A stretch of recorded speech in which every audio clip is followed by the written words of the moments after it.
du Niger et de la Confédération de l'AES pour marquer toute la solennité de cette première édition du Salon de l'architecture et de la construction du Niger, Archimat 2025.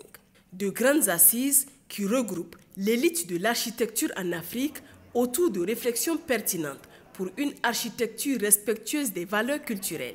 Une co-organisation de l'Ordre des architectes du Niger et du ministère de l'Urbanisme et de l'Habitat. En ce jour historique, permettez-moi tout d'abord de saluer l'engagement personnel et constant de son Excellence, Monsieur le Président de la République, chef de l'État, dont la vision indéfectible donne à ce secteur vital l'impulsion dont il a besoin pour devenir un véritable moteur de développement de notre pays. Archimat n'est pas seulement l'affaire des architectes, même si l'initiative vient de l'ordre, c'est un espace d'inclusion. Ici, acteurs du secteur du BTP trouvent leur place.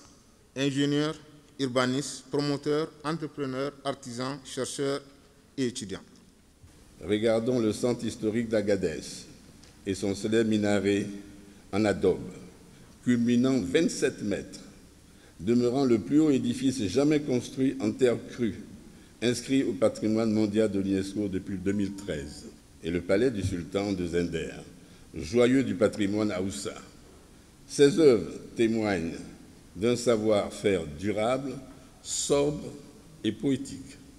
Ce sont ces formes vernaculaires nées de la terre, du climat et de la communauté qui doivent inspirer la fabrique contemporaine de nos villes africaines. Ainsi, Niamey peut devenir le premier laboratoire sahélien d'une modernité enracinée. En somme, il s'agit de bâtir pour nous-mêmes, par nous et avec nous, a dit le secrétaire général du gouvernorat de Niamey dans son allocution, repris en écho par la présidente du comité d'organisation, Mme Bakari Reyanatou, qui rappelle que l'événement s'inscrit dans le cadre de la campagne mondiale dénommée Octobre urbain sur l'avenir des villes.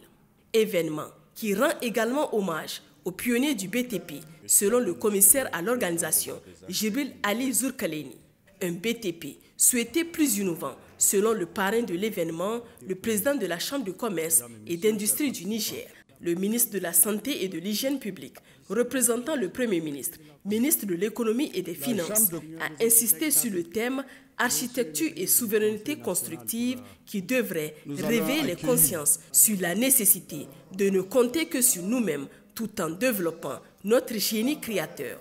La refondation dans le domaine de l'architecture, de la construction et des BTP doit être exprimée en termes de renforcement de notre autonomie dans la construction d'infrastructures modernes et adaptées.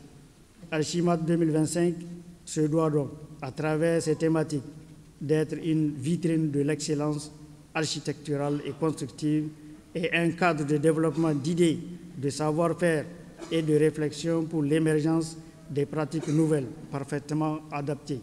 Nous devons donc innover, certes, mais innover sans renier notre identité. Le génie créateur africain reste et demeure vivace. Une aubaine, reconnaissent les ministres des pays frères de l'AES. C'est une très bonne chose parce que le thème retenu aujourd'hui nous invite à réfléchir vraiment sur le futur de nos bâtiments, vraiment à mieux nous approprier notre culture, notre manière de vivre vraiment dans nos villes, dans nos cités. Le secteur de l'architecture est aussi appelé à jouer sa partition, concevoir des infrastructures qui cadrent bien avec nos identités culturelles, mais également des infrastructures qui puissent permettre à nos pays de pouvoir décoller. Donc nous sommes très émus d'être là.